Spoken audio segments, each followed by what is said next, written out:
Welcome to Mic Check Waifu Waifu.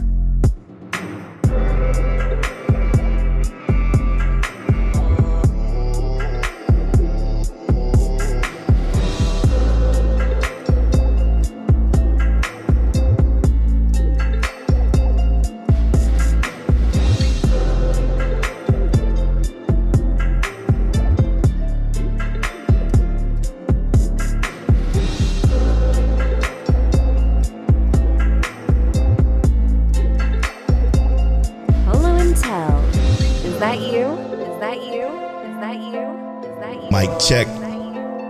Mic check, waifu, waifu. Tell, is that you? We about to level up. This is episode 291 of Mic Check Waifu Waifu. As always, it's brought to you by Patreon. Patreon.com/Mic Check Waifu Waifu is where you can get early access to the video version of this podcast. Is where you can get access to the Patreon exclusive podcast, The After Stories, where you can get access to the pre-show, as well as the commentary episodes that will be coming out soon. More on the commentary episodes coming soon. More on the after story coming soon. We appreciate y'all patience over there on patreon.com/Mic Check Waifu. Shout out to the producers, Christian, the archivist, Rob from Dad Needs to Talk podcast, Fear, Glaze, Yams, Cat the Pro from Chaotic Culture podcast, Explicitly, All for One, Matt Mazer, Altor, Monique Williams, Semi Sensei, Frozen, our guy Rob Stone, and last but certainly not least, T Money Fingers. Thank y'all so much for producing this and many episodes of the podcast. Couldn't do it without you. It means the world to us. Mic Check Waifu Waifu is the anime podcast that's brought to you every Tuesday at 9:30 a.m. CT, where we bring you anime seasonal topics and discussions, and reviews as well. So, thank you so much for joining us. We appreciate it. I'm joined by my brother, my co-host, Leon No. How you feeling? I'm great, bro. Like I said in the pre-show, it's been a great week.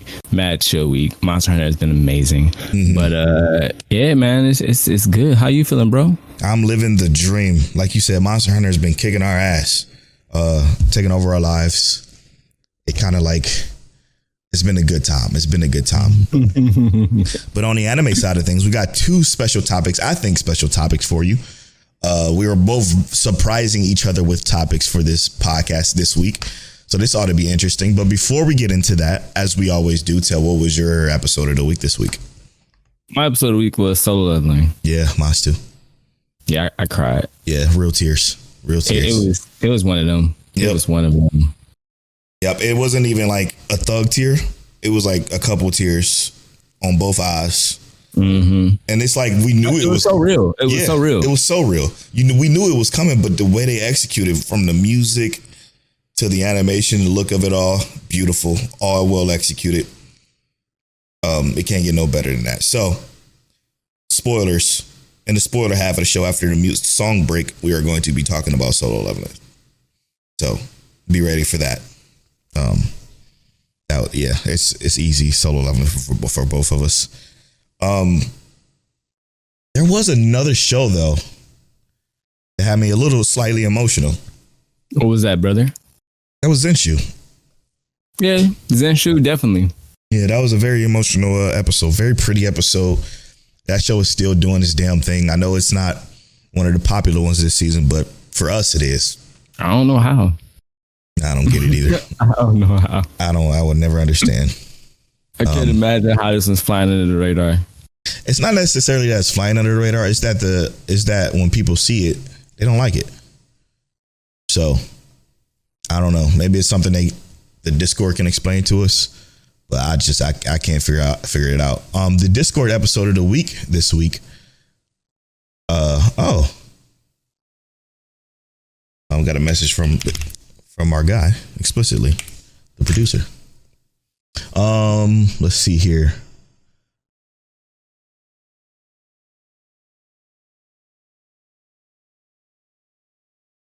March 2nd.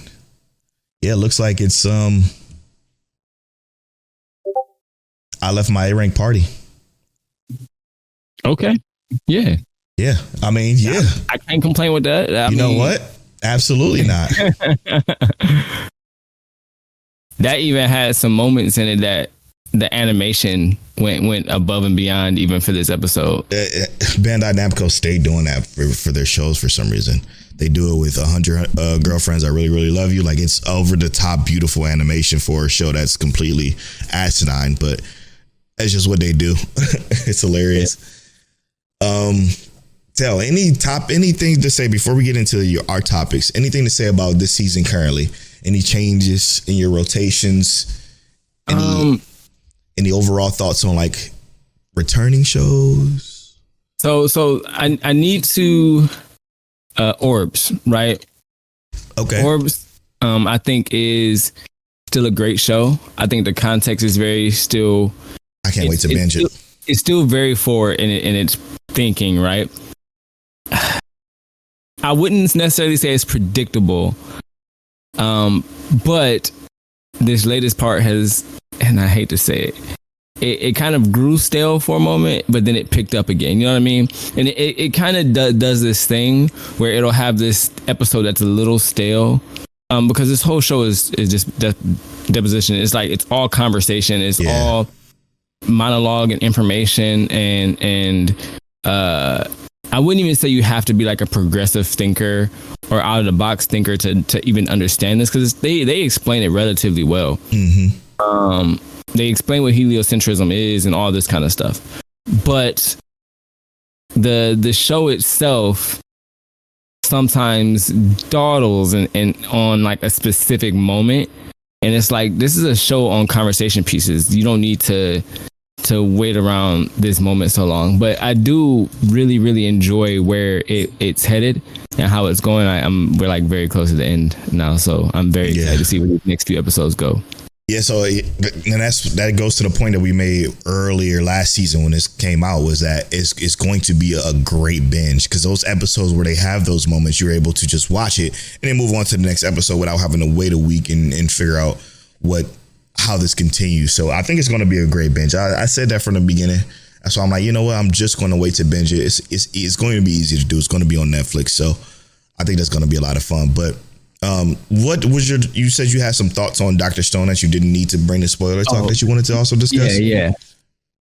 Basically, that I was accurate about how Senku and Dr. Zeno were. Yeah. It was, you could see it from a mile away. Also, it's like, I will say this. We're not going to go into spoilers here on it, but I would say the most recent episode annoyed the fuck out of me, because it's just doing that thing to where they're dragging it out to have these different parts to milk it as much as they can before coming to the conclusion, because they didn't need to show what they showed in the beginning of the episode for literally more than half of the episode. It's like, I'm gonna be honest with you. Don't tell nobody else other than the thousands of listeners that listen to us. I kind of skipped forward a little bit during this episode. The previous episode did everything that this episode did, so that this episode didn't need to do it. You know what I mean? Exactly. The previous episode laid so much groundwork, and I actually enjoyed the previous episode a lot. Enough because it gave so much context, right? It was enough context.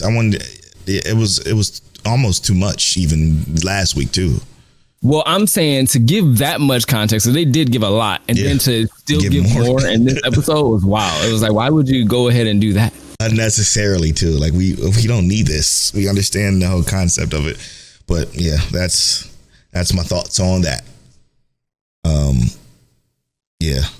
As for me though, my rotation remained the same. I mean, other than of course dropping the two that I mentioned during our cut week, I was close to being dropped, was the Doctor Detective and I May Be a Guild Receptionist. Everything else remains the same. Yeah. I mean, everything else is very easy to watch, very smooth watch. It's nice and spread throughout the week, so it's not too many, coming out on one day.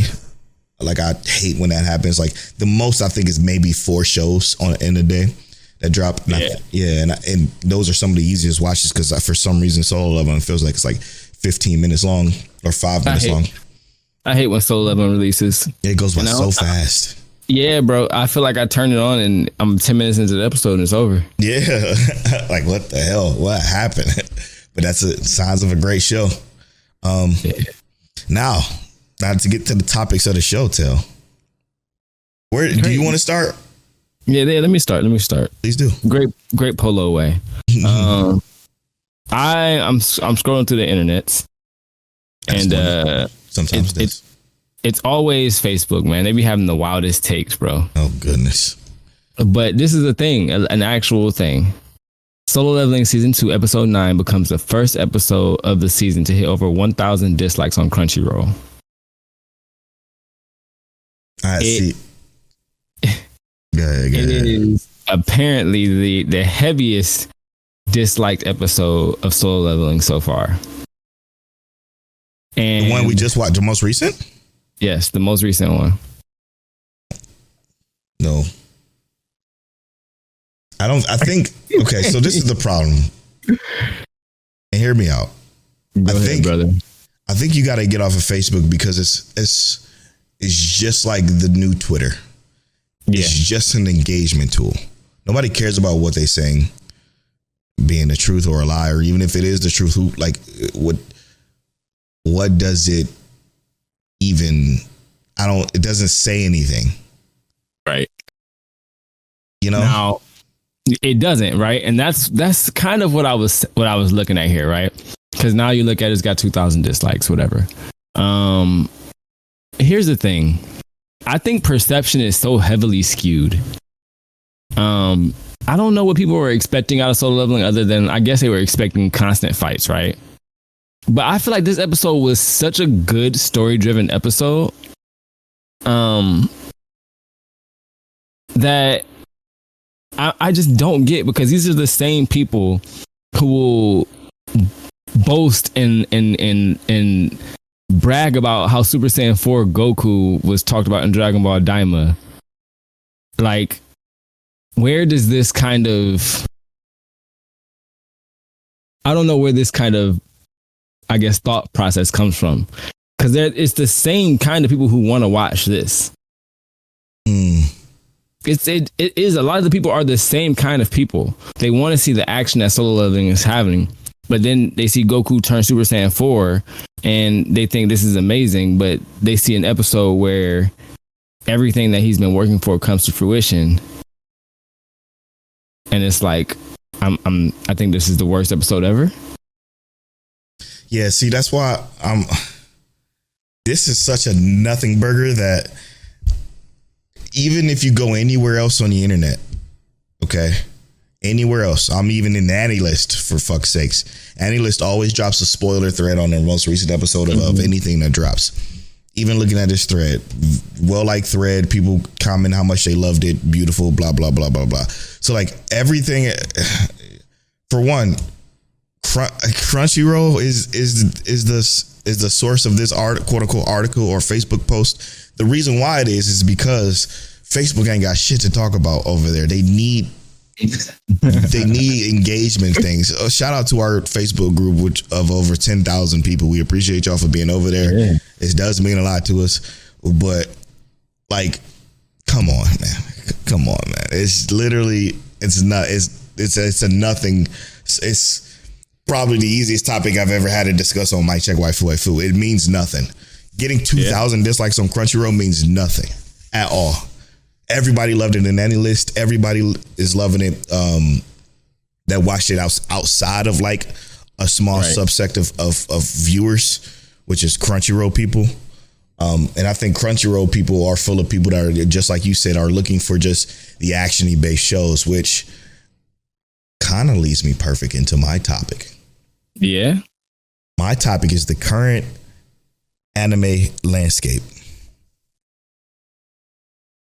With the popularity of anime, because I've been seeing so much more on the tiki-takis and just places that I do kind of doom scroll on every once in a while. Even I doom scroll every once in a while just to kind of see what's going on. And it's just a lot of people coming into anime because of Solo Leveling or even there's a lot of people talk about Shangri-La. They love that. And just in general, the current landscape of anime. And I guess what we could talk about is the impact of like streaming services and how easy it is to access it. And like some of the biggest anime trends that's going on this year and possibly in the future of what we could see when it comes to anime. Right. I'm thinking about stuff like solo leveling.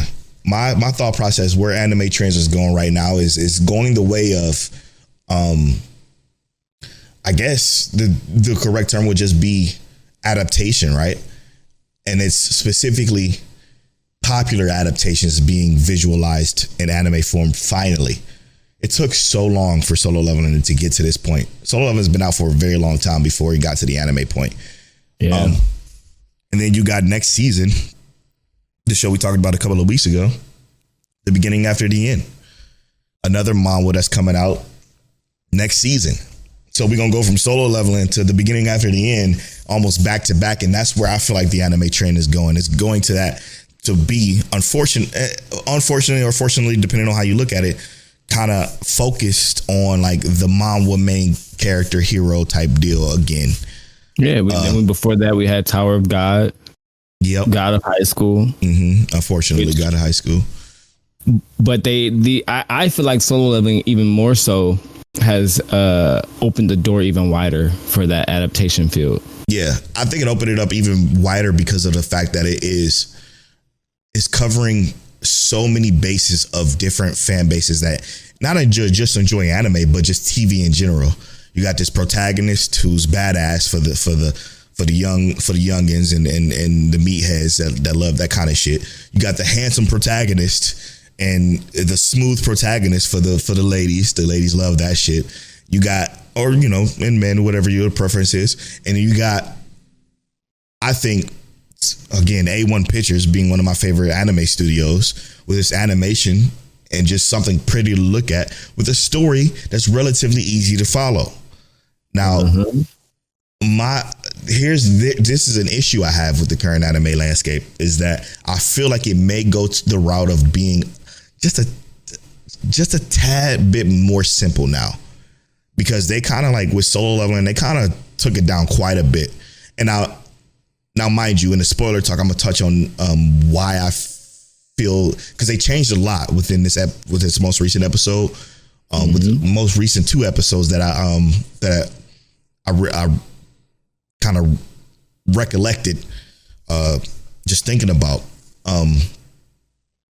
and I think it's going to be a lot more simple solo leveling-esque kind of shows. Like I'm kind of worried about The Beginning After the End. Oh goodness. And hoping that because they got a lot of complicated topics. Yeah, just stuff going on in general on that show. What do you think about that? I can see that. And you can kind of see it in the way that anime is almost discussed in a sense, right? And I hate to say this, there aren't a lot of guys who discuss complex anime or anime topics, right? Like you don't really see people outside of, I'm not gonna say outside of us, but you don't really see guys talking about slice of life anime and the complexities of these relationships and I mean, like not even romance relationships, but actual just relationships between characters. You don't really see that being discussed almost at all, right, by guys, even the ones who garner a ton of views, and it leads us to believe that the most anticipated, the most watched anime are going to be a little bit more simplistic because you don't have to even analyze that. You don't have to break that down. You don't even have to think about it. Yeah. Sakamoto Days being a great example of that too. Yeah. And it's not to bash anyone, but digestibility is the thing, especially when we know that doom scrolling, as we literally just said that we both will partake in once in a while, is going to shorten your attention span. And then you turn on an anime, you want something that's going to hold on to that attention span, they have to do it. That's the same reason a lot of music producers and rappers and stuff are making 1-minute songs instead of 3-minute songs. That's a good point. Yeah. And it's all harkens back to another, like a TikTok that I saw a couple of weeks back of somebody discussing how he finally watched Frieren. And he must say, I thought it was going to be more fighting. I kind of hope for more fighting. I enjoyed this story, but it is not as top tier as everyone claimed it to be. And that just proves the point that unfortunately the anime landscape is changing, and it, for some reason, it goes from Okay, how can we let's try to categorize the landscape and how it evolved, right? So you got the beginning of it. You got One Piece, Naruto, Dragon Ball Z, Bleach, JoJo, Bizarre Adventure, Rurouni Kenshin, Samurai Champloo, all those, right? You got that time span. It was considered to be nerdy culture, very niche, unless you were younger, a part of that, that small subsect of kids growing up in early 90s to 2000s to the mid 2000s. It was very, very, you in the corner of a room drawing anime characters with your homies. All right. Then you have, let's talk 2016-ish. It becomes a little bit more mainstream. 2016-ish, around that time, you got Attack on Titan, Sword Art Online, just made shows that broke out of the niche category and turned into something a little bit more major. And then we slowly started to get into the streaming services of things, the Crunchyrolls, the High Dives, the Funimations. Funimation specifically was what kind of set it off to be a little bit more popular when it comes to the streaming side of it. And then the now is that it's majored, it's everywhere. I mean, you can't have a conversation with anybody that ain't talking that wouldn't be talking about anime. You can, obviously, but it's more so that people do know about anime than not. Right. And now, with even more streaming services, Netflix, Hulu, Amazon Prime, carrying more shows, it's bringing in more people that kind of like lean towards of what you said, the Gen Zs and with the shorter attention spans that wants a little bit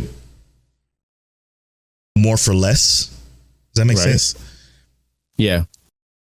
I mean, I understand. They want something that's going to hold their attention for the time that they're spending watching it. And it almost makes me want to rethink how I recommend anime. And I say that for the sole purpose of this. I'm thinking about like the anime you mentioned. I almost feel like of majority of the anime that I would mention to people, while I never normally mention something like One Piece, if I was going to mention something out of the big three, I want to mention something where there are complex relationships.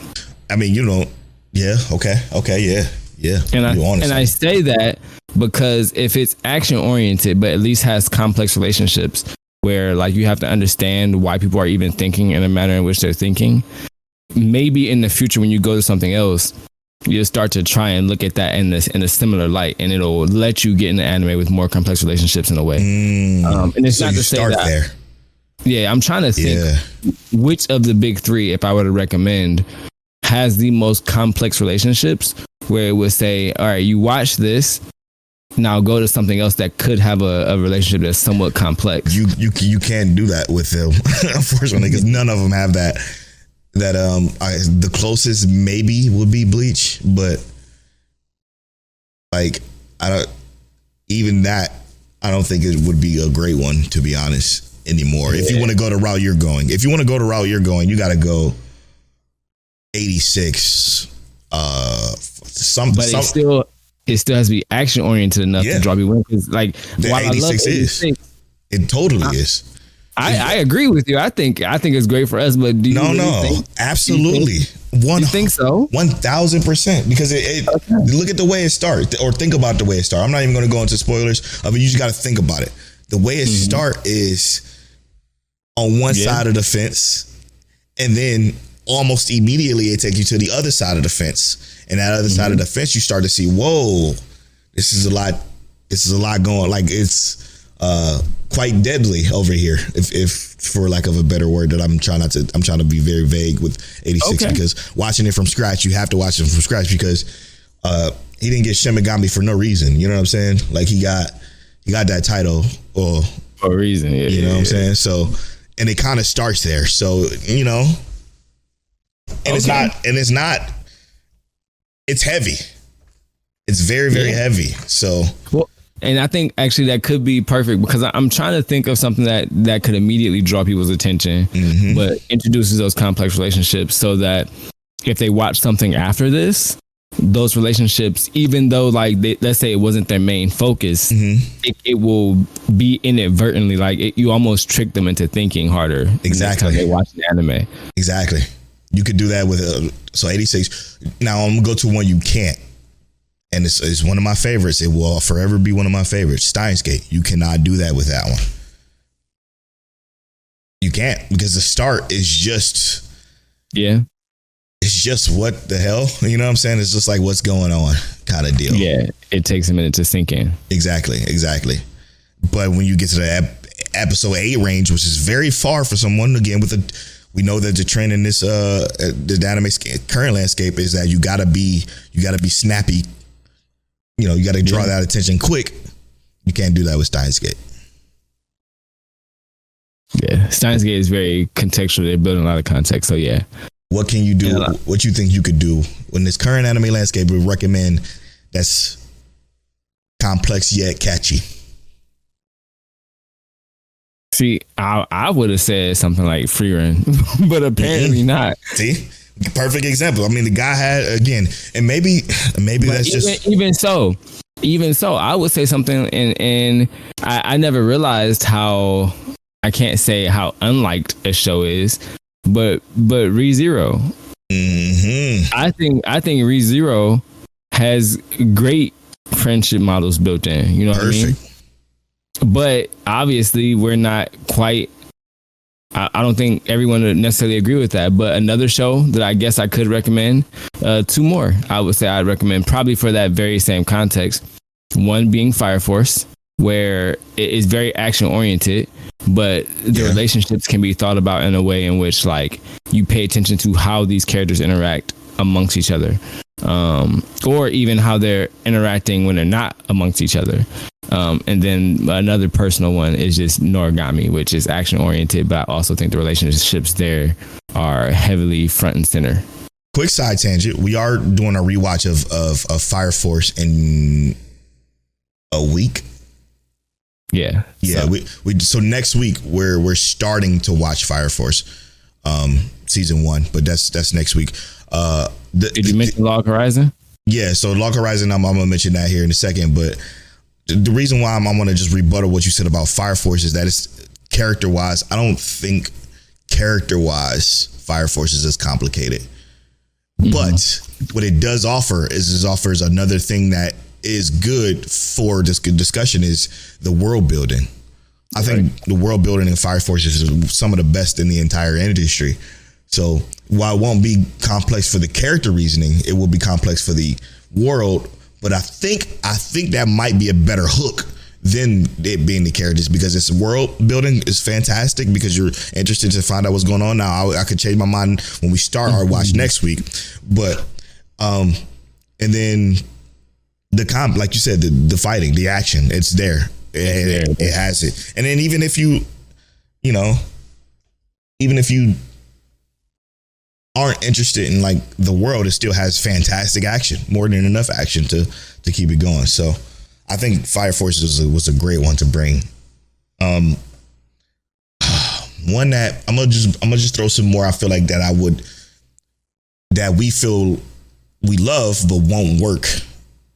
Yeah. And I just think I'm gonna go through my top 10 again. That's literally what I just did. There's 2 that will. Both of these absolutely will. Summertime Rendering, absolutely will. And then Astro Lost in Space, absolutely will. Both of those will totally draw and keep people in because of those beginnings. And then the first episode being 40 minutes for Astro is always a deal sealer, if you will. Yep. But I can't do Clannad. I don't think recommending a slice of life for anybody coming into this landscape new is a good idea. Yeah, brother, I understand that one. Yeah. I don't know, man. One that I would say absolutely won't is Monogatari. Oh my God, no, but holy fuck, is that a good series? If you could do it, like if you're ingratiated in anime, do Monogatari, bro. That series is so good, bro. It's so good. It's so fantastic.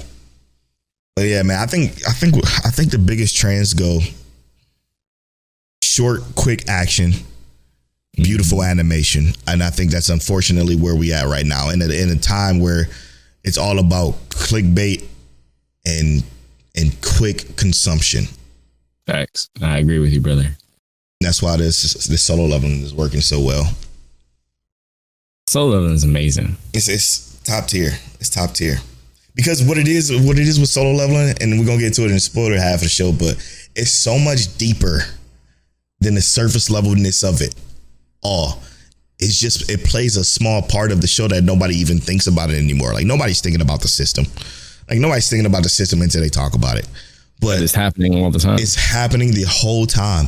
Not only is the system happening, but yeah, I mean, the entirety of gates and everything that, you know, that we're familiar with solo leveling is the system. And when you understand the system being the main antagonist of this series, you start to figure out like, oh shit, this is more than just hands. Before we move on, I do want to mention it earlier, Log Horizon. We are doing a rewatch of Log Horizon starting this week. You don't have to join us if you don't want to, but we will be consuming season 1 of Log Horizon and talking about it next week. Season 1 is 25 episodes, but it is dubbed. Very easy watch. We said we was going to do this during our live show last week, but we're going to do a rewatch of Log Horizon just because it's time. And I can finally sit down and finish season 3 because I keep getting halfway through it and not finishing it, which is insane. Tell what you looking up. You looking up something important? I was actually trying to see when the solo leveling movie is able to be watched. Solo leveling movie? You mean the recap movie that came out? Was that it? Yeah, that's all it is. Okay. We got 4 episodes of solo leveling left, which is plenty for them to get through the Juju Island arc. Like, that's more than enough with the way they're moving. Goodness gracious, it's about to go crazy. I know. I can't wait.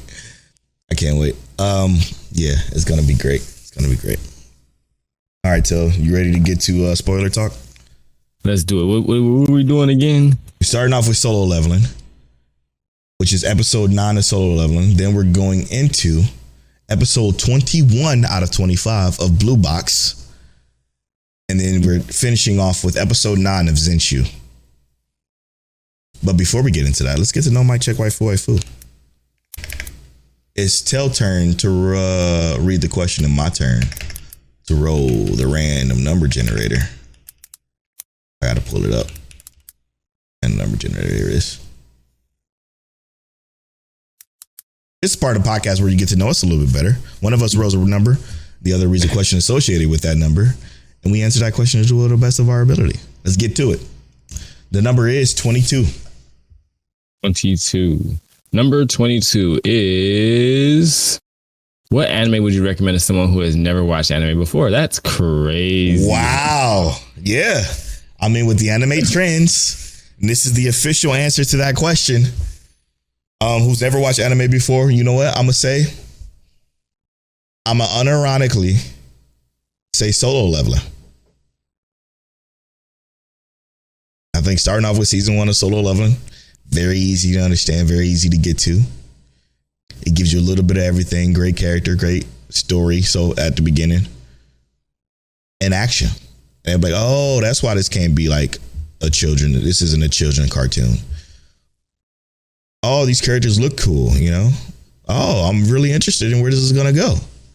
And I guarantee you, the person that watched episode 1 of Solo Leveling is going to watch 2. And then you're going to be in it after that. That's unironic, too. If there's someone my age, that's what I would actually recommend something like Cowboy Bebop. No. No? You can say whatever you want. You say that's just for you. That's what you do. But I'm gonna say that wouldn't work at all. I'm saying Cowboy Bebop because it has, like we talked about, character relationships, but it also has the story and action there. It doesn't have the hook, brother. Even now our age, you gotta have that hook. It doesn't have that hook at the beginning, man. Cowboy Bebop is very, very slow. Yeah, very slow. You turn it on right now. You could turn on episode 1. You see like a little slight action that don't make any sense for the situation because you don't know anything about it yet. But it's not good action. It's not good animation. It's not. It's just dated. I'm telling you, it won't hold up as well as you think. Even for our age, I think our age, everybody's in the realm of just consuming as quickly as possible. That's just my personal opinion. I was gonna say, I don't know, man. I remember I recently turned on Cowboy Bebop. Well, mostly for the live action review. Yeah. And I remember turning it on. I was like, yo, this is so much better than watching a live action joint. And I was cool with it.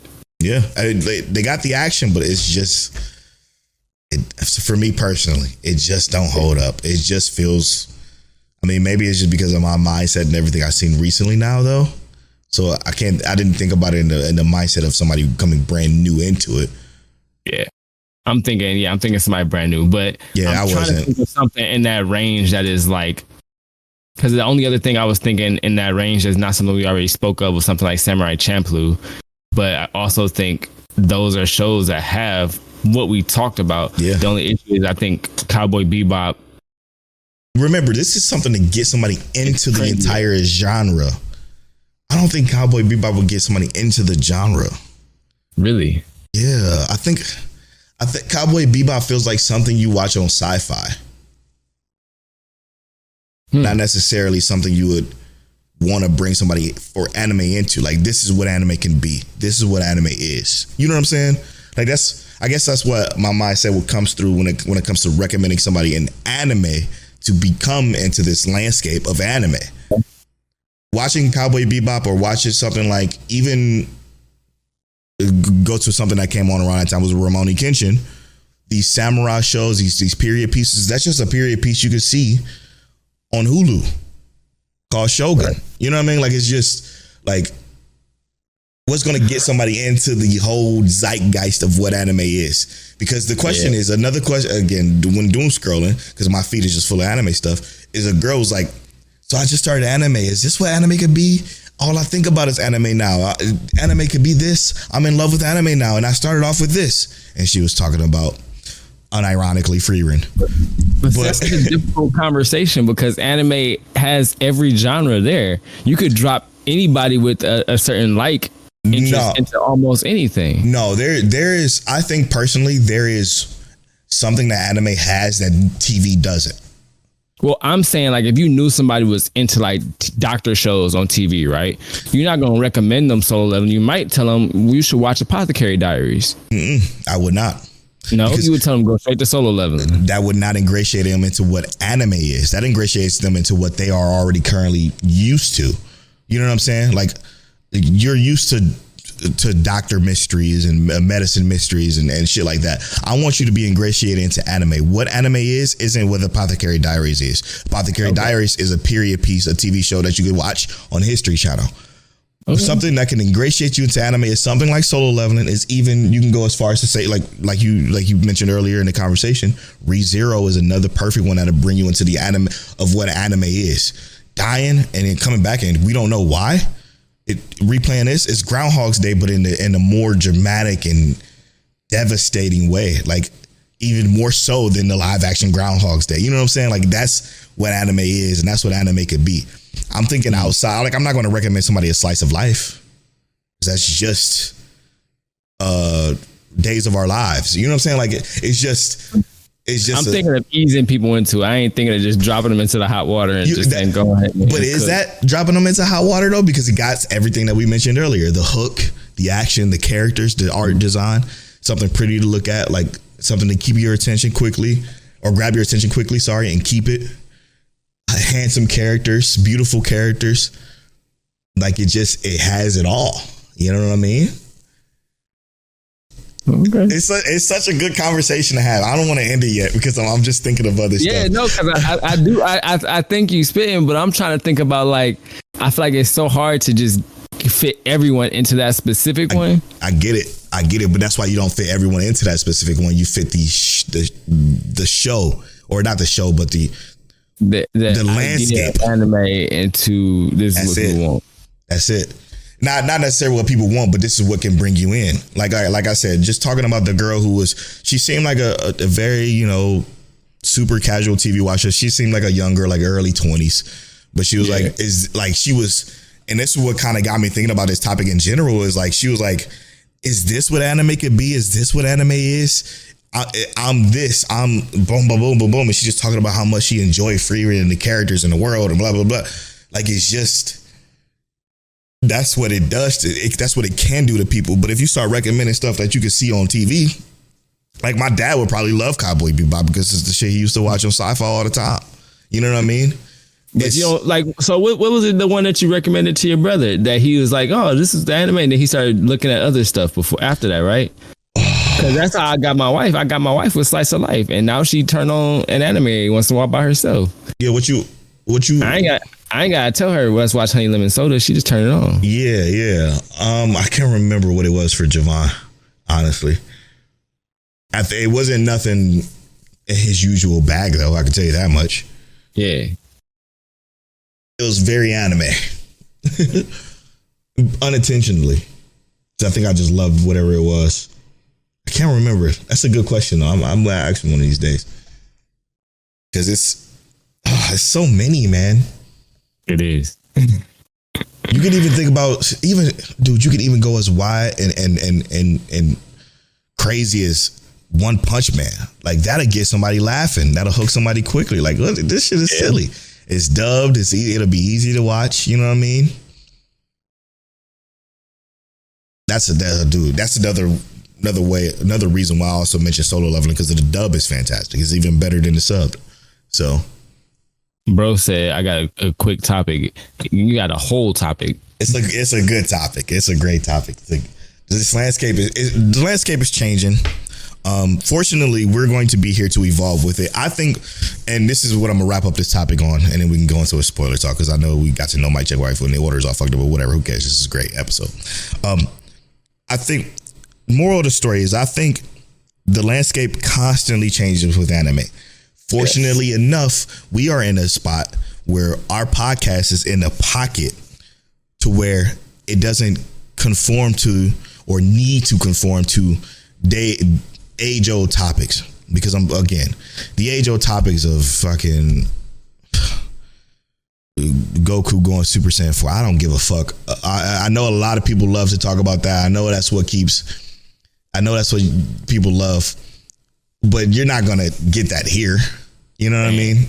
Like, I'm so glad we have Tell to bring it up, to mention it, so that it's not completely zeroed out, right? Of a podcast that seems oblivious to that side of anime. Like, we are aware of it, at least he is, but like, it's much more to it than just that.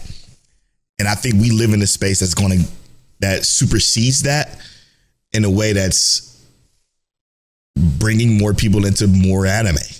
Yeah. You know, more aspects and perspectives. More aspects and perspectives that's different than the day old conversation. Because you look at it, like, you think about other podcasts, people are probably tired of hearing about Super Saiyan 4 Goku and Daima, and how come his hair is red and not black, and whatever the other conversation pieces I keep seeing on. I don't know nothing about Daima, but I know people are complaining, it's just really Super Saiyan 4. His hair is red and his hair is black in GT. And like, it's like, you have no idea. The conversation is even worse than that at this point. I can't believe it.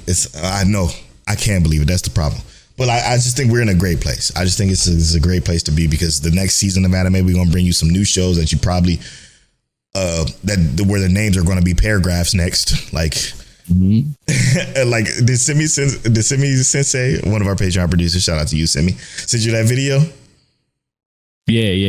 With the long titles. He's like, you're just talking to me. We're just having a conversation. These titles of anime. I think the titles of anime is going to get longer, but the shows are going to get better. For real though, because they are getting. The titles is crazy, but the anime are I would say the quality of many of these anime are just they're shooting through the roof at this point. 100%. It's fantastic. I love it here. I love it here so much. Video game podcast coming soon. It's going to be hosted by yours truly, and him, yours truly. as well. It's coming way sooner than you think. We're getting the graphics package working out. And after we get all that done and paid for and shipped, we are then going to find a date that we can record just like we do consistently with Mic Check Waifu. And it's to the moon from there. Let's go. So please look forward to that. And again, remember, if you're not going to go to the spoiler half of the show, we are watching Log Horizon this week to talk about it next week. So if you want to join us, it's 25 episodes dubbed or subbed, however you prefer. And then the following week, we're going to start Fire Force. All right. Let's get to spoiling. We'll be right back after this.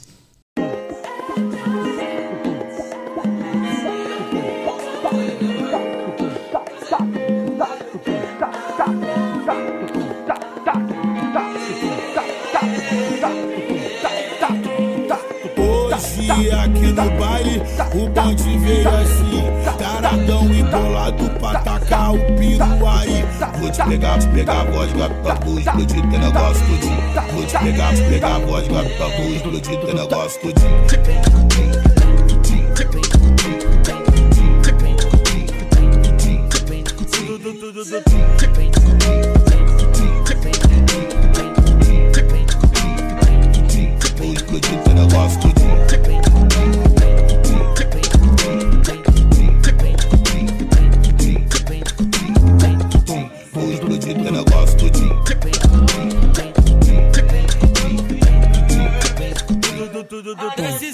Desce, sobe, no baile, desce, sobe, no baile do Elipa, desce, sobe, no baile, desce, sobe, no baile. Você quer pra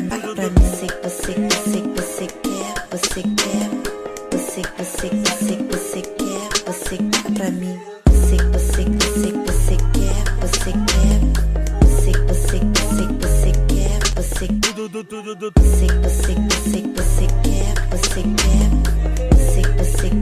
você quer pra mim. Paga pra mim.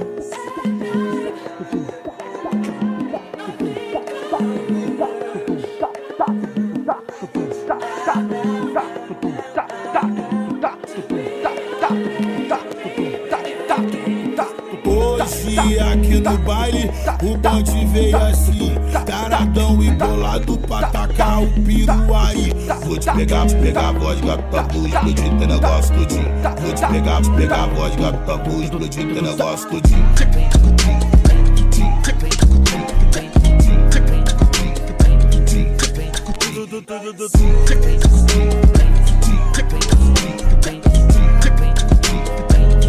Vou explodir teu negócio tudinho.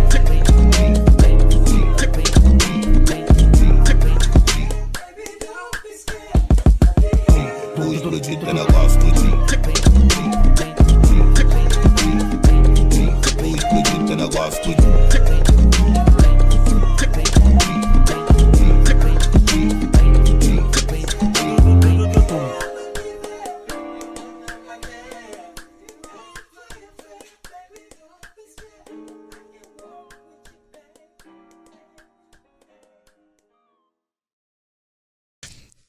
And welcome back to episode 291 of Mic Check Waifu. Spoiler talk, solo leveling, episode 9. Probably one of my favorite episodes, even though all these episodes have been fantastic this season. But this is my favorite episode because of the emotional impact of it. Now, what I was going to mention earlier, that was in the manga and that was in the web novel. Yeah. That I got a refresher on one of the YouTube videos I watched. It's like, yeah, I do remember that being the case, but he gave me a little hint into what the web novels have that the anime isn't going to do, obviously, because it's produced by a Japanese studio. But when Japan became the people who helped, quote unquote, to help Korea with Jeju Island, they had ulterior motives, and they just did not have that in this episode, like whatsoever. True. And the ulterior motives was the guy that was talking to the head gill hunters and honestly the entirety of the government of Korea. He was telling he said that he didn't say this, but it was in the manga, but his goal was to just become a national level hunter. I'm not going to go into what that is here because that'll be kind of spoilers, but it was like they were doing this for a reason. And I learned that in the web novel, it's even darker and deeper than that. In the web novel, Japan helped out because they wanted to actually take over Jeju Island, like annex it, which is fucking crazy to even think about. Imagine if they come in and just, I was about to say something crazy. I'm not going to say it. But literally. What they did in the past. Yeah. And then what I remember is that like in the manhwa, was it the manhwa or did he say in the web novel? One of these, he said that the Japan goal was to basically lure Korea into getting most of their S ranks killed. But that's like nowhere to be found in the whole conversation of these episodes, which is, it should have happened by now, because they're doing a little showcase of power, little arc right now, which is, interesting. It's a thing. It's a thing. But I say all that to say that it's a lot deeper than what we're getting in the anime, mostly because this is done by a Japanese studio and they don't want to make Japan to be the evil villains that they were in the manga and the web novel, obviously. Right. So it just seems to be like a friendly type of deal. Maybe it will be in there somewhere, but I don't know how they would even have time to do that. Yeah, it would be really cool, actually. And I actually even feel like honorable to an extent if they decided to rock with it and just be like, look, yeah, bro, we were the bad guys before, but this is just an anime. It's not real life. Mm-hmm. They can't. Man, I know they won't. But not only are you right, but I want to piggyback off what you said earlier. This is definitely one of my favorite episodes. I would say of the entire 2 seasons, even. It was a very strong episode. And what I kind of really wanted to touch on was that it had all this emotional impact, at least for me, because I feel like we have been following Jinwoo. This is what he started with. You know what I mean?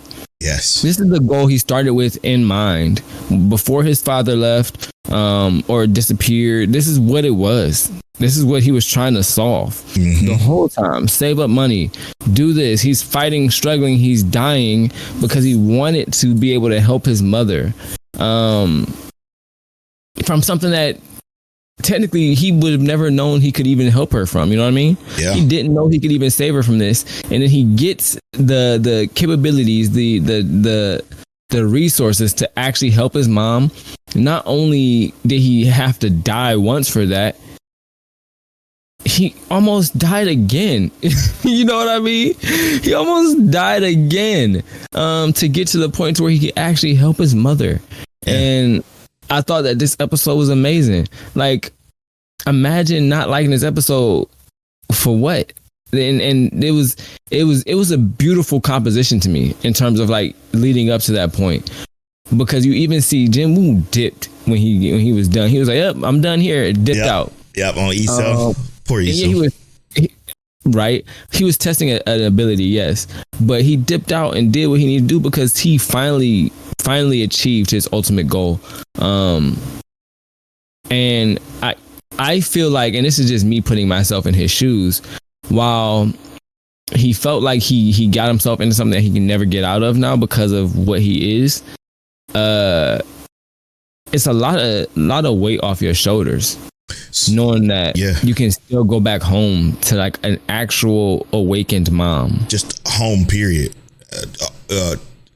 Because the people in the home is what make the house the home, right? So yeah, you're 100% right on that. You what I loved about it so much, the composition being as perfect as it was, and what you were so close to mentioning, I was going to be sad if you mentioned it because I wanted to be the one to say it, was that it was, you watched Jinwoo become basically essentially a demon, okay? He was a demon that started to lose his humanity. He began killing, and it began becoming numb to him. His emotional feelings towards like just people started to become non-existent. You didn't think he had any emotion, period. He got mad, but that was the only emotion you ever seen him feel. You ever feel from him was anger, and that anger was just him showcasing his power. And as he became duller and duller and duller, less emotional, to the point where he was almost robotic or fucking AI like, right? He was like just very, I got to do this. Stoic. Yeah, stoic, and I got to do this and get it done. When he was just bubbly, happy, scaredy cat at the beginning, to then becoming this strong and losing his humanity, and now gaining it right back after he complete the task that he'd been working on this entire time, fighting and dying and fighting.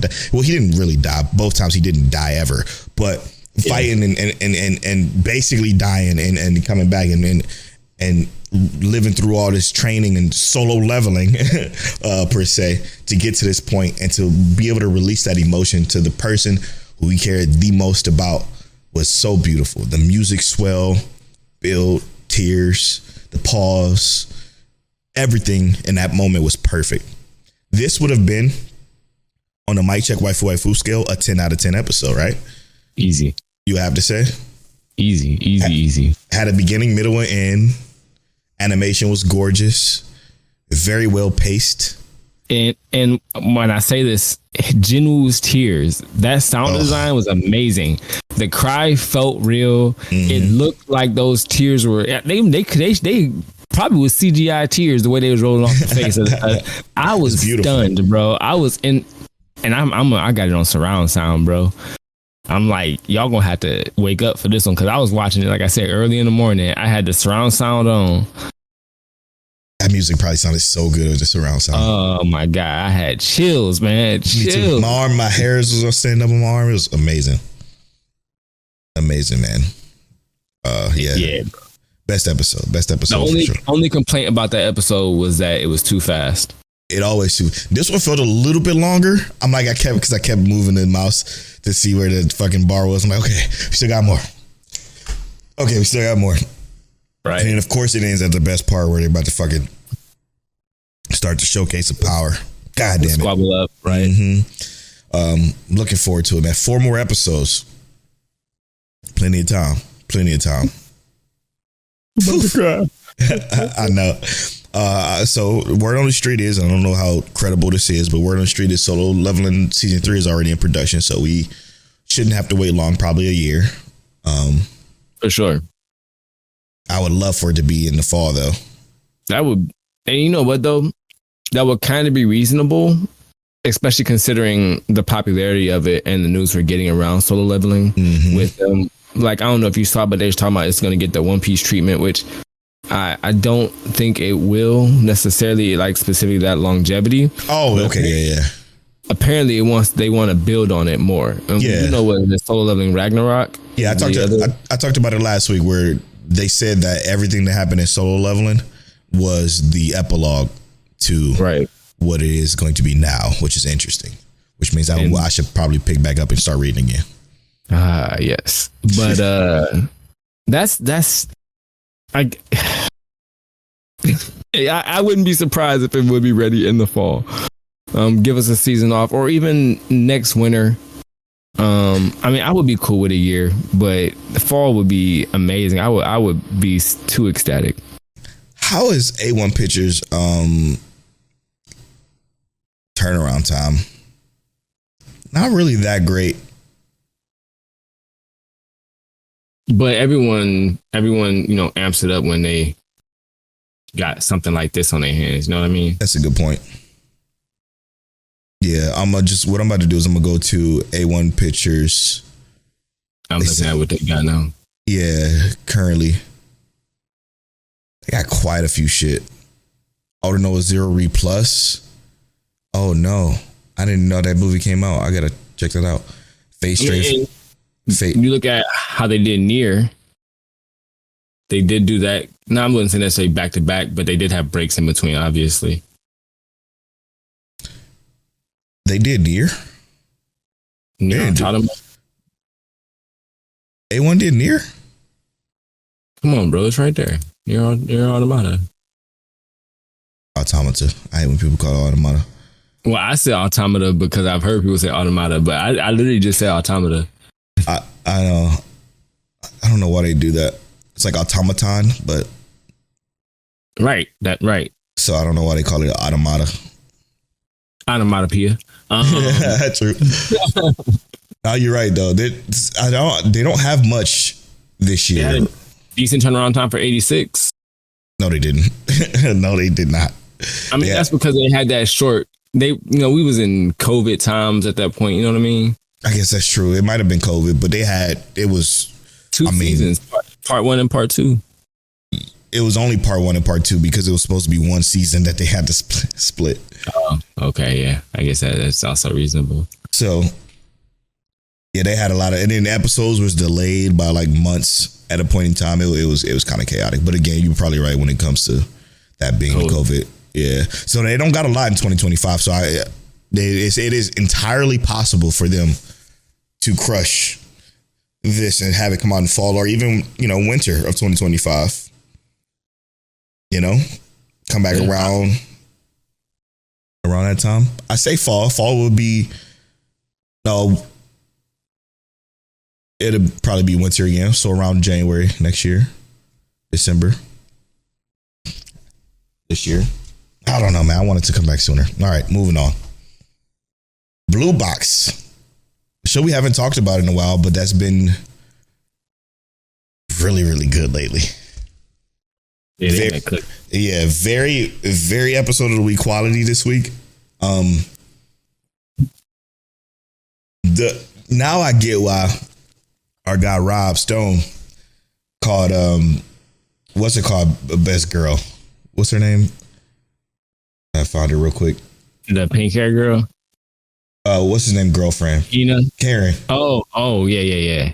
Karen is best girl because of the conversation she had with Chi when she was spending time at her house. Mm-hmm. She was helping her establish or understand that these feelings that you feeling might be feelings that you didn't know you could feel. Right. And now she is realizing she's feeling those feelings. Right, moment by moment. And it's funny because this episode kind of gives credence and context to the things that were happening before, why she was acting the way she was acting, because she doesn't know or understand these feelings at all. And then she gives us the context with like, everyone was crushing on the teacher at this one point, and she's like, I was the only one acting my age. You know what I mean? I was acting like a kid. And I think realistically, that's how she's viewing herself. She's viewing herself as acting as how she's supposed to act. You know what I mean? And the attraction thing is like, it's supposed to be natural. And I feel like she is in a natural progression, but she just needed someone to tell her the context of her natural progression. And now she's seeing it. Like you said, she's like, oh, shoot. Yeah. So now she's noticing all the little small shit that she wouldn't have noticed before. All of it. It's crazy. She's noticing everything. Yep. Now she's like, oh, God. Now we got Amane, which is Karen's little sister. Okay, clinging on to him, and she's like, she has to know that this isn't what she think it is, but because of these emotions that she's feeling that she's never felt before, it's hitting her like a ton of bricks. Yeah, it's been great. Like, so before when we mentioned this way back at the beginning, we were like, she just don't understand her feelings yet. Blah blah blah blah blah. She just really didn't. She really wasn't into him. She really didn't get into him until probably her birthday, right? You would say? I would say that the idea of the feelings were there, but like you said, she realized them probably on her birthday, because that was that time that they actually had that time to spend together and let something actually flourish. But I would even say, even then, it wasn't fully developed yet, because I would say on her behalf, it didn't really seem like she was pressured too much. Whereas on his behalf, he was like, oh God. You know what? This is an experience right here. You know what I mean? He was always on edge. But as we get context and we see in this episode, it does seem that she's a little bit more on edge, even so, or even more. Yeah. You know what I mean? It's a very interesting and tough concept, I guess, because how do you handle it now? Well, now that the fire's been lit under her ass, she has to And the thing is that she knows Ayame she ain't worried about Ayame. Not at all. But you know who she is worried about? Hina. And I rock with Hina. I'm team Hina, if I'm gonna be completely honest. Are you? You changed teams. Yeah, only because like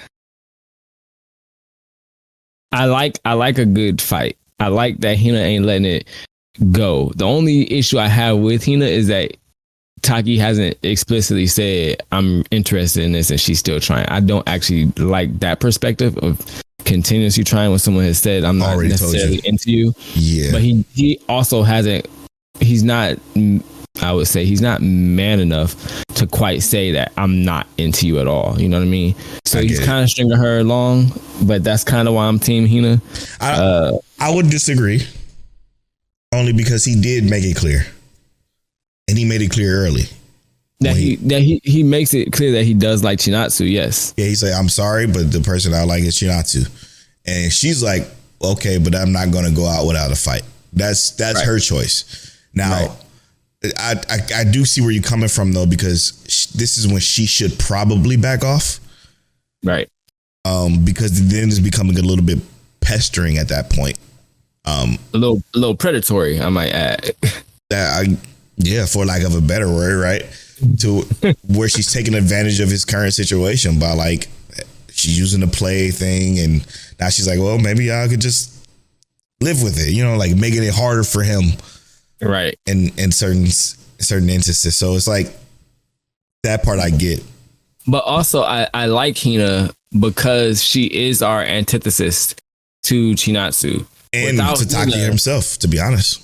Yeah, without her, we don't get that progression, so to speak. Oh, you're right. Like, yeah, we do get Ayame putting some pressure and making Chinatsu feel uncomfortable, but we don't actually get. We wouldn't be at that point.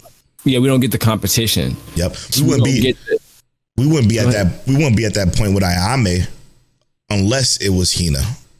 Mm-hmm. If Hina didn't push, say I told Taki I like him to Chi, right? She didn't. When she said that, I think that's when she started to because this was after her birthday too. She started to put it in perspective, like, wait, why do I feel like I have a problem with that? And now she's starting to take a little bit more initiative, like inviting them to the festival concert that they went to. Whatever she whispered to him, I wish I knew what the hell that was. I thought they was gonna clear that up this episode, but they didn't. So many interesting tidbits of this that is like, man, where is this gonna go? Where could it possibly go? So, gut check. What you got? I forgot that she whispered to him, and I was so mad when that happened, and he ain't hear it. I think that. So I actually think Ayame is going to be a permanent character going forward, right? Okay. And I do think that it's going to be. Like I said, I don't view her as a problem now, right? We only got 4 episodes, by the way. I just want to. We only got 4 episodes, but I think that it's going to be this thing where Ayame is around enough to where it almost seems like she actually does start to have a feeling towards him, but not her. But people will see it that way, and it's going to take the heat off of Hina, the rumors off of Hina, and Hina's not going to like that. So they're going to basically come together and say like, well, I'm the one that likes him, and China is going to be like, no, I'm the one. Not. I don't want to see a fight. But I'm saying that they're both going to kind of come together and pull Ayame away from him metaphorically, so to speak. While confessing that they both like him, and Chinatsu will say it for the first time. And I think if Chinatsu says it, I actually think Hina will back off.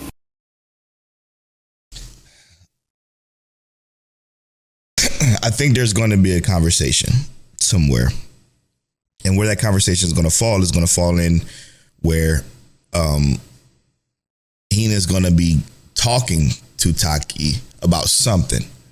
Mm-hmm. It's probably going to be misconstrued and misinterpreted out of context, but China's going to see that conversation happening. And she's going to, while they having that conversation, walk up to Taki, interrupt their conversation, pull him away, and then confess. So close to yours. Not exactly the same, but similar. I don't think Ayame is going to have anything to do with it. I do feel like Ayame will develop feelings for Taki unintentionally, though. There's going to be some kind of badminton save or some shit like that, where she's going to see how hard he works, and they're just going to unintentionally get closer, and she's going to unintentionally fall for him, but it's not going to be a mainstay. But that's just going to be serial monogamous. Yeah, so that's going to be just like a side. It's a perfect way of describing her. Her sister did that. It was fucking brilliant, by the way, because that's exactly what she is. But no, I think that's going to be a part of it. But I think it's going to be a misinterpreted, out of context conversation that Hina and Taki's having. That's going to flare China to speak up, or not speak up, but make a move. Like, I can just see it now. They're in the hallway talking. Hina, I'm going to paint the picture for you. If you're watching the video version early on Patreon, you can see this. Taki, Hina, okay? They're talking. Something out of context, something misinterpreted, while China is on the wall right over here. Chinatsu is going to be on the wall right here listening, and she can hear it because she heard Hina say Taki's name. She's listening. And then when she says it, her world going to slow down. It's going to be like, oh, shit. I better do something. I better do something quick. And she's going to be like, she's just going to walk up to both of them. And Taki's going to be like, oh, no, it's not what you think. He's going to say something again because he's trying to clear up the out of context conversation that they're having. She's going to pull him away to some stairs or probably to the roof or something and say, listen, let's do something. I like you. Ba-boom. That's my out of context thought. Let us know what y'all think in the Discord.miccheckwife.com. Moving on to Zenshu. Speaking of ba-bum. It starts off with her understanding that she might be in love with Luke, bruh. Yeah. What a brilliant episode this was. Because now it's all coming to a head. Which is the crash and burn of changing. New futures would need to be rewritten. Right. Now the repercussions of it is coming finally. Yeah. And her hesitation, so to speak. Because a mean hezzy this episode. yeah, bro. But that's the thing that makes it so scary, right? Is that what she does has to be new. And we see now that the pressure for her has built up so much that, yeah, when it first started, right? The first episode, there technically wasn't any real pressure for her because she didn't feel like this was a real scenario. But now that emotions have built, things have changed. We've gotten a confession of love. Connections make. Oh, yeah. It is so hard to come up with a plan because you're worried about losing something. And in that worry about losing something, she gets decision paralysis. And you lose something anyway. Yeah, one of the best characters in the show, in my opinion. It's crazy. It's crazy.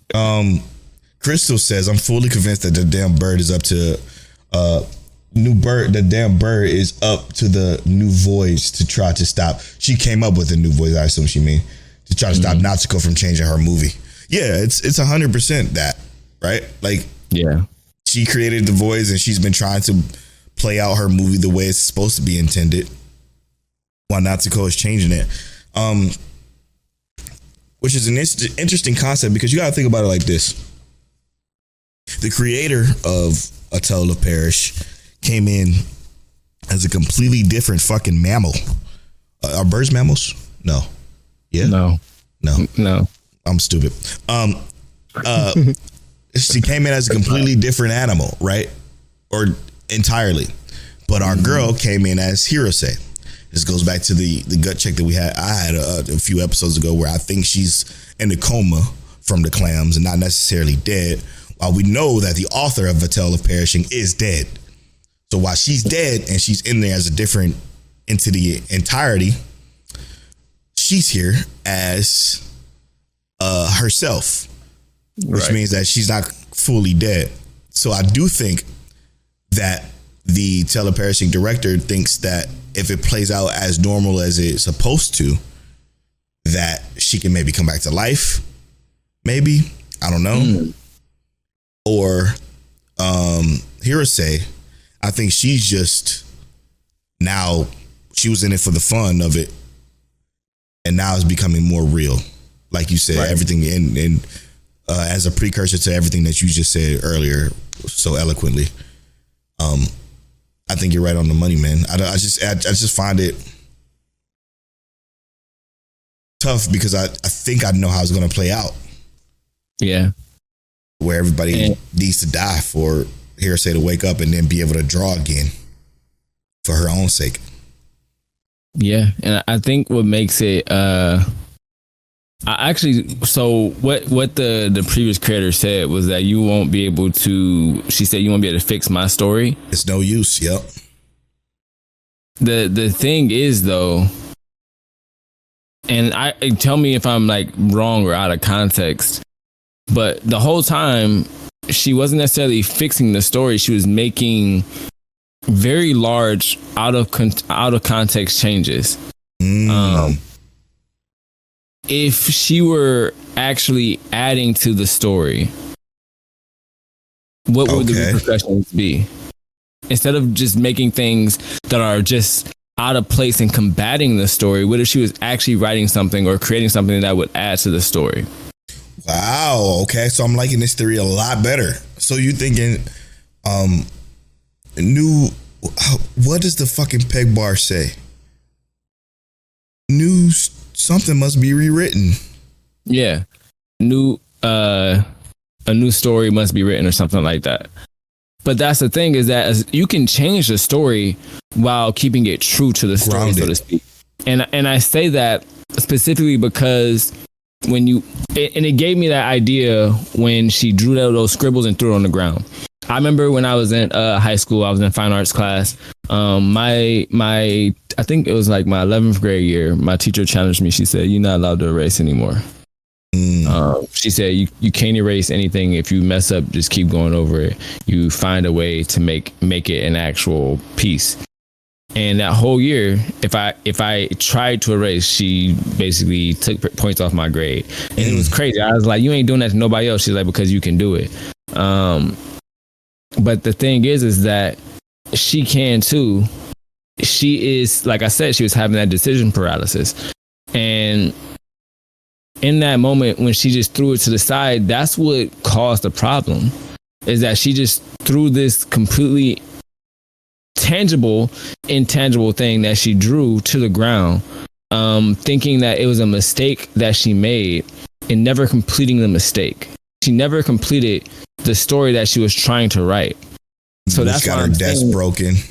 Got her desk broken, and it put her in a place, and the desk will come back, right? When she has to do something new. I imagine it, because it manifests when she pulls out the peg bar thing. But the peg bar was on her desk. There you go. But I'm thinking that she has to realize that it's not necessarily about making the mistakes or making something entirely new, but it's about finishing what you start. So yeah. So go ahead. No, you go ahead and finish your thought. I was saying, if she's finishing the story, right? She's telling her, you're not going to be able to fix my story.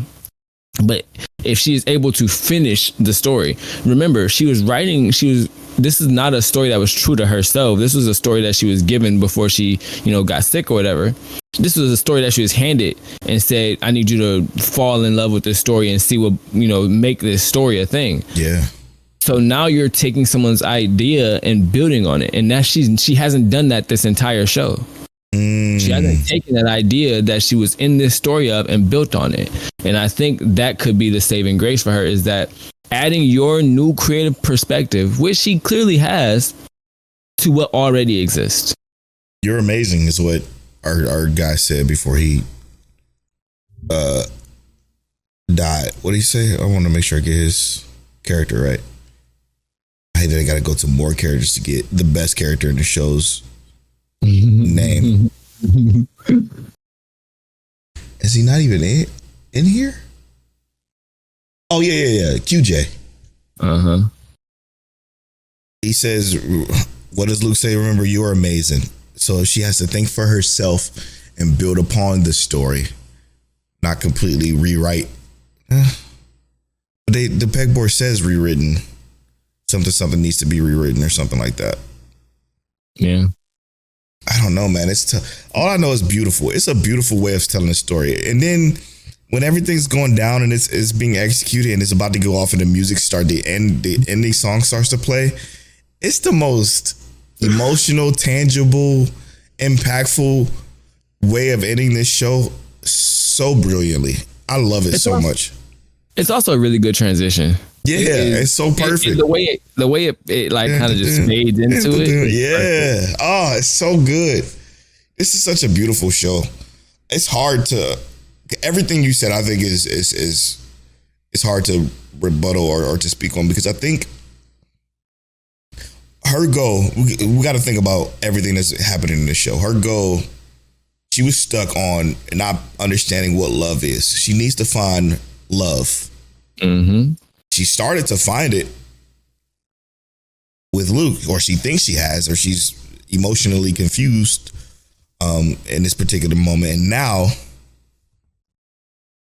you lost something that she loved, QJ. Right. So after, I should have known it was a death flight coming, because she gave him everything. She told him the whole movie. Good to be true. Yeah. Oh, this is so good, man. I don't even know what to say. All I'm gonna say is I'm at Polo Bornfly on all social media. I'm at King Tayano on all social media. You can follow our social medias at Mic Check Waifu and at Mic Check Waifu and everywhere else. Make sure you follow our Twitch, twitch.tv/Mic Check Waifu, and subscribe to the YouTube, youtube.com/@Mic Check Waifu. And as always, Mic Check Waifu.